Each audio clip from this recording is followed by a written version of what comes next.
Ketika invasi Rusia ke Ukraina mulai berlangsung, netizen Indonesia ramai-ramai mendukung Rusia dan meneriakan "Ura".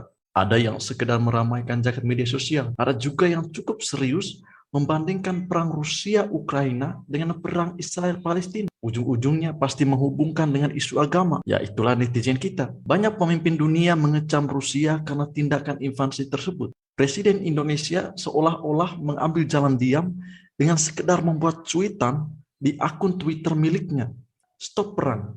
Perang itu menyengsarakan umat manusia dan membahayakan dunia. Demikian cuitan Presiden Jokowi di akun Twitternya. Kita juga tahu, serangan tersebut telah memantik kekhawatiran internasional dan krisis keamanan global. Cuitan tersebut disambut beragam respon. Yang menariknya, banyak netizen Indonesia menganggap remeh dan bahkan menertawakan cuitan tersebut. Ada yang menilai cuitan tersebut sebagai cuitan biasa-biasa saja dari orang biasa, bukan dari seorang kepala negara. Mungkin saja cuitan Bapak Presiden tidak sesuai dengan ekspektasi mereka. Kalau diperhatikan, respon semacam itu muncul dari netizen yang selama ini memiliki riwayat selalu menjelekkan Presiden Jokowi. Mereka ini berpikir sempit, asal cepat posting pada media sosial, cepat viral, dan miskin analisis yang mendalam.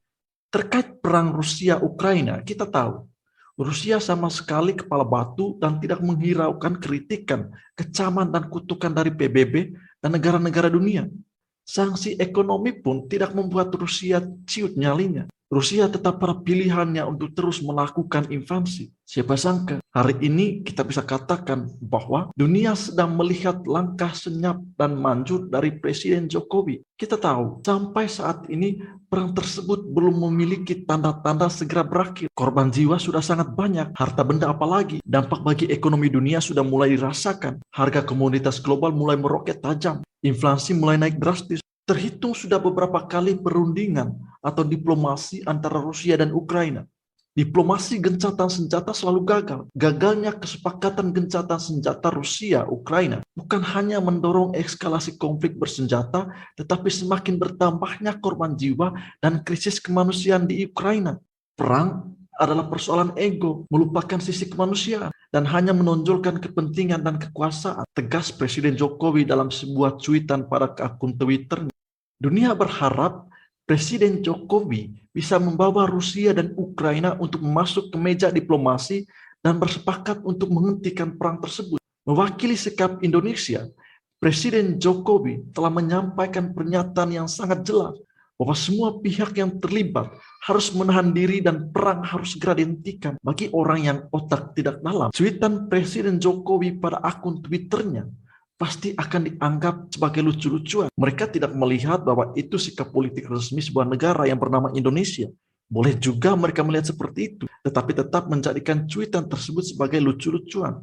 Rivalitas dan ketegangan di Ukraina harus dihentikan segera mungkin. Semua pihak yang terlibat harus menahan diri, dan kita semua harus berkontribusi pada perdamaian. Perang tidak boleh terjadi. Sikap Presiden Jokowi menggambarkan prinsip diplomasi Indonesia yang menerapkan politik luar negeri bebas aktif. Menurut Undang-Undang Nomor 37 Tahun 1999, politik luar negeri bebas aktif artinya Indonesia bebas menentukan sikap tanpa terikat pada salah satu poros politik dunia, serta aktif dalam penyelesaian konflik global. Dalam banyak kasus konflik regional maupun global, pemerintah Indonesia selalu menyerukan perdamaian antara pihak berkonflik tanpa menuduh atau memihak pada salah satu pihak. Sikap netral pemerintah Indonesia memang menjadi perintah konstitusi kita. Dalam perang Rusia-Ukraina, sikap netral ini menjadi alasan Presiden menjadi penentu dan dirijen bagi Rusia-Ukraina untuk melepaskan ego nasional mereka dan segera masuk ke meja diplomasi dan tentunya stop perang. Apakah hanya Presiden Jokowi yang bisa melakukan hal tersebut? Bisa jadi. Dan kini tinggal Presiden Jokowi. Kita lihat beberapa kemungkinan. Pertama, KTT G20 di Bali dan Indonesia sebagai presidensi G20.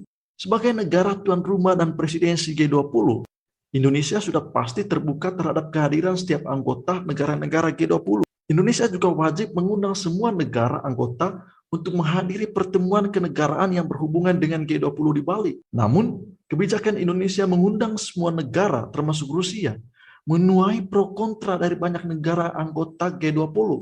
Amerika dan beberapa negara sekutunya ramai-ramai mengecam dan mendesak Indonesia untuk tidak mengundang Rusia. Mereka berharap Indonesia di bawah Presiden Jokowi ikut mengucilkan dan memberi sanksi kepada Rusia.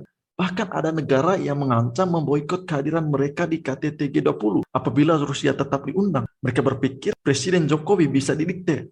Tetapi kenyataannya, Presiden Jokowi lewat sambungan telepon mengundang langsung Presiden Ukraina Volodymyr Zelensky dalam KTT G20 yang akan berlangsung di Bali pada November 2022. Sebelumnya juga, ia menyampaikan undangan kepada Presiden Rusia, Vladimir Putin, yang langsung menyatakan kesiapannya untuk hadir. Undangan ini bukanlah tanpa alasan. Presiden Jokowi menjelaskan bahwa ajang Forum Ekonomi Global tersebut merupakan katalisator dalam pemulihan ekonomi dunia yang saat ini sangat bergantung pada dua hal, yakni pemulihan pandemi COVID-19 dan perang Ukraina. Kepada dua negara yang sedang berperang inilah, Jokowi menekankan agar solusi damai dapat terus dikedepankan dan Indonesia siap berkontribusi untuk upaya damai tersebut. Sikap netral Jokowi sangat jelas dengan mendengarkan dua pimpinan tertinggi kedua negara yang sedang berseteru. Hal seperti ini tidak dilakukan oleh PBB, Amerika Serikat maupun Cina dan negara-negara maju lain.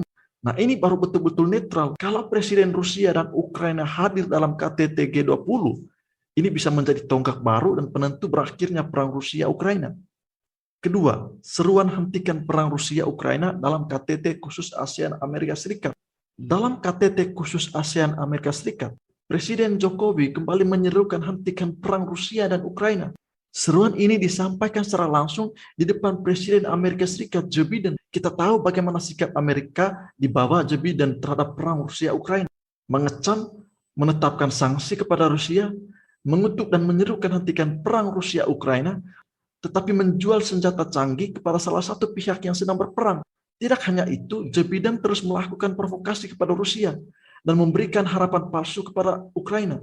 Amerika Serikat menjadi salah satu negara yang turut mengambil bagian menguatnya rivalitas dan konfrontasi antara Rusia-Ukraina. Itulah politik perang Amerika Serikat. Presiden Jokowi menyerukan di hadapan Joe Biden sendiri, hentikan perang, bro. Bisa dikatakan, Jokowi sedang memberikan teguran keras atau lebih halusnya ceramah bagaimana sikap dan kebijakan yang baik dalam kehidupan bernegara dalam konteks global kepada Joe Biden. Presiden Jokowi mengingatkan kepada Amerika Serikat dan seluruh dunia, saat dunia seharusnya segera pulih dari pandemi COVID-19, dunia menghadapi masalah baru, perang di Ukraina. Saat dunia membutuhkan kerjasama dan kolaborasi, justru rivalitas dan konfrontasi makin menajam. Saat dunia membutuhkan multilateralisme yang semakin kokoh, justru unilateralisme yang semakin mengemuka. Dari dua hal tadi, kita bisa melihat bahwa di bawah Presiden Jokowi, Indonesia menjalankan diplomasi bebas aktif dan menentukan. Presiden Jokowi mengibarkan pesan konstitusi kita kepada dunia dengan mengedepankan perdamaian dunia. Hentikan perang. Kita berharap dan mendukung sikap tegas Presiden Jokowi terhadap perang Rusia-Ukraina. Kedepankan diplomasi dan segera hentikan perang.